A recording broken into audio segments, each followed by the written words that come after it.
একটা যুবক ছেলে নাইলে দিনে একবার হস্তমৈথুন করে, এরপরে সে ভয় পেয়ে যে তার যৌন শক্তি নষ্ট হয়ে যাবে, বলে আস্তাগফিরুল্লাহ আস্তাগফিরুল্লাহ, আর করবো না, 1 মাস আর করে না। নাহলে 15 দিন একটা মেয়ের সাথে কথা বলে, নাহলে একটা মেয়ের পিছনে 1 বছর টার্গেট দিয়ে ঘুরে ওরে বিয়ে করবে, একটা অপরাধ জেনা। একটা লোক নাহলে 1 বোতল মদ খাইছে বন্ধু বান্ধব নিয়ে বৈশা, মদ পৃথিবীর মানে অন্যতম অপরাধের মধ্যে একটা, কারণ এই মদ খেলে মানুষ জেনাও করে, মদ করে জেনাও করে, অশ্লীলতা জড়াই পড়ে। এখন এই 1 বোতল মদ খেলো, পরের দিন আরে সব মানুষ কি ব্যবসায়ী হয় নাকি?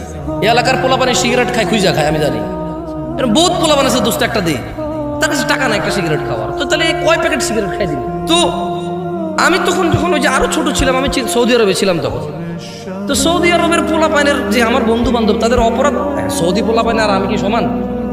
এমনি ছোটবেলায় সাইকেল টাইকেল চালাইছি ওদের সাথে, একলা পাহাড়ের উপরে বসে মুরগি টুরগি জ্বালায় খাইতাম।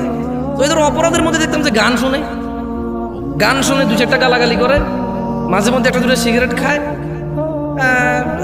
এর বাহিরে ধরেন এইগুলো কমন অপরাধ আর কি। হ্যাঁ, এর মধ্যে ধরেন কতক্ষণ গান শুনে, কতক্ষণ আস্তাগফিরুল্লাহ আস্তাগফিরুল্লাহ, সৌদি পোলাপানের কথা বলতেছি। হ্যাঁ, ওই বন্ধুরা একটা ঠুস করে একটা গালি দিয়ে দিল, গালি দিয়ে বললো যে লা হাওলা ওয়ালা কুওয়াতা ইল্লা বিল্লাহ, সর তুই সর করে থাকলে গালাগালি হচ্ছে, মানে দেখতেছি ইনস্ট্যান্ট আবার সে আল্লাহর কাছে ক্ষমা চাচ্ছে, অপরাধ করতেছে। তো আমি যখন এই হাদিস পড়লাম যে একটা মানুষের সামনে আল্লাহ বিচারের মাঠে 99টা দফতর খুলবে, দফতর, শুধু এগুলো সব অপরাধ।